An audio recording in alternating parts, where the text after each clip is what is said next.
Stage پہ موجود Galaxy of intellectuals, army پرسنلز،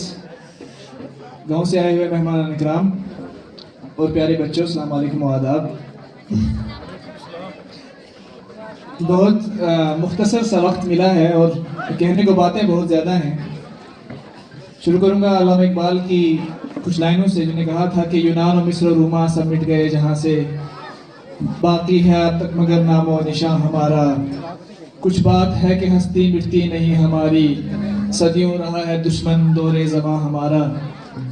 آج میری ریمیniscence میں ایک چھوٹی سی میموری ہے جو تاریخ کی کتابوں کو پلٹنے سے آئی ہے۔ 19 دسمبر 1929 کی سرد رات ہے اور راوی کا کنارہ، اور وہاں آزادی کے کچھ متوالے پہلی بار مانگ رکھتے ہیں پورن سوراج کی، کمپلیٹ انڈیپنڈنس کی۔ ہوا یہ تھا کہ ورلڈ وار 1 میں سرکار نے کہا تھا کہ ہم آپ کو ڈومینین سٹیٹس دیں گے اگر آپ اپنے سپاہی جو ہیں ہماری جنگوں کے لیے لڑنے کے لیے بھیجیں۔ تو ہندوستانی سپاہی انگریز کی جنگ لڑنے کے لیے گئے، لیکن وہ ڈومینین سٹیٹس جو ہے انہوں نے نہیں دیا۔ تو پہلی بار جب مانگ رکھی گئی کہ ہمیں آزادی چاہیے، آدھی نہیں پوری چاہیے، ہمیں پورن سوراج چاہیے، تو یہ ہوا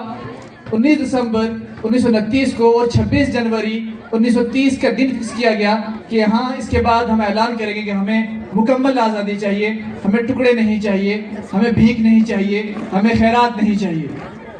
اور یہ سلسلہ جب مکمل ہوا اور سمویدھان بنا، تو اگر آپ سمویدھان کو پڑھیں گے اور دیکھیں گے، آپ کو سمویدھان کے پنوں سے، اس کے اکشروں سے، اس کے نقطوں سے، اس کے ڈاٹ سے شہیدوں کے لہو کی مہک آئے گی۔ آپ دیکھیں گے کہ 1857 کی آزادی کی لڑائی میں کتنے لوگوں نے اس زمین کے لیے لہو بہایا۔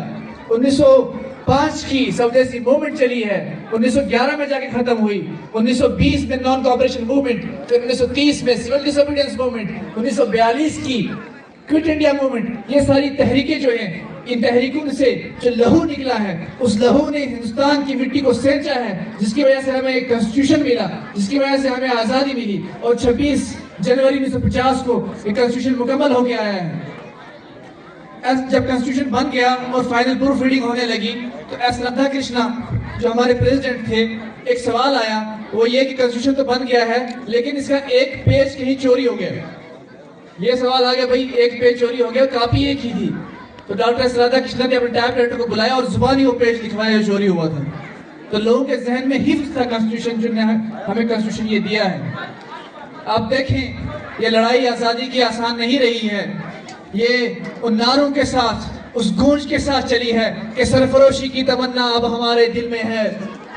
دیکھنا ہے زور کتنا بازوئے قاتل میں ہے، وقت آنے پر بتا دیں گے تجھ کو اے آسماں، ہم ابھی سے کیا بتائیں کیا ہمارے دل میں ہے۔ یہ قربانی ہمیں 23 سالہ بھگت سنگھ کی شہادت کی شکل میں ملی ہے۔ جتن داس، بھگت سنگھ اور کچھ ساتھی لاہور کی جیل میں 63 دن ہنگر سٹرائک کیا ہے انہوں نے، اور ہنگر سٹرائک کے بعد جب 63ویں دن وہ لڑکا جتن داس وہ شہید ہوا ہے، وہاں سے لاہور سے ٹرین چلی ہے کلکتہ کی طرف، اور اس ٹرین جہاں جہاں اسٹیشن پہ رکتی وہاں لوگوں کو موبلائز کر دی گئی ہے، اور آزادی کے نعروں کے ساتھ یہ ٹرین چلی ہے۔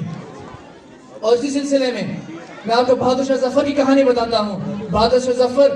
رنگون کی جیل میں قید ہے، اور ایک انگریز چاپلوس آتا ہے، اور اس کو تانا دیتا ہے بہادر شاہ ظفر کو کہ دمدمے میں دم نہیں، خیر منا اپنی جان کی،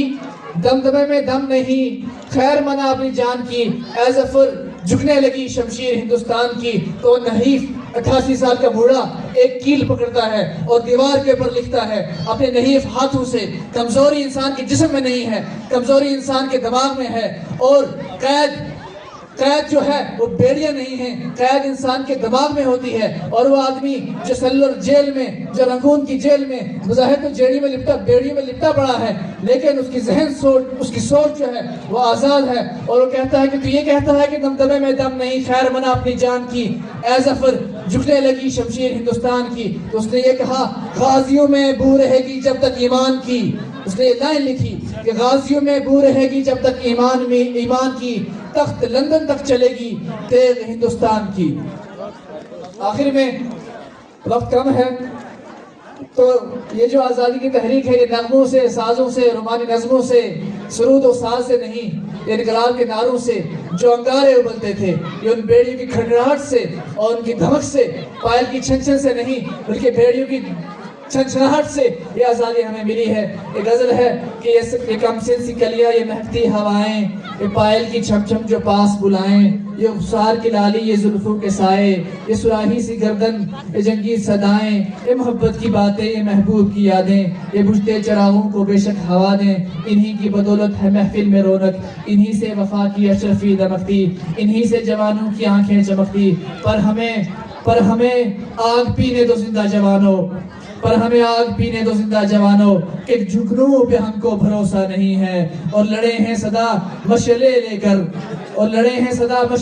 کر، اندھیرے کو ہم نے بھی کوسا نہیں ہے، نہ آنکھوں کو جھیلوں سے تشبیہ دی ہے، نہ زلفوں کو بادلوں کا نام دیا ہے، نہ مسکان کی ان کو ہے چندہ کہا، نہ راتوں کو باہوں کا جام کہا، جوانوں کے ہاتھوں کی اڑتی تڑپ کو شمشیر ہی دی ہے، گلاب نہیں، ہم حیرانہ و بسمل و بھگت، یوں ہی روپ اپنے بدلتے رہیں گے، بھارت کو اجالے کی پڑی جو ضرورت، تو جلتے رہے ہیں اور جلتے رہیں گے۔ آخر میں ایس رادھا کرشن جہاں سے کہانی شروع ہوئی انہی کے کوٹ کے ساتھ اپنی سپیچ ختم کرتا ہوں۔ نے کہا تھا کہ civilizations are not built with bricks and mortar, steel and machinery, but they are built with men and women having high values and character. کہ تہذیبیں اینٹ، گارے، پتھر، سیمنٹ، بجری سے نہیں بنتی، تہذیبیں بنتی ہیں ان مردوں اور عورتوں سے جن کا کردار فلک کی بلندیوں کو چھو رہا ہو۔ شکریہ۔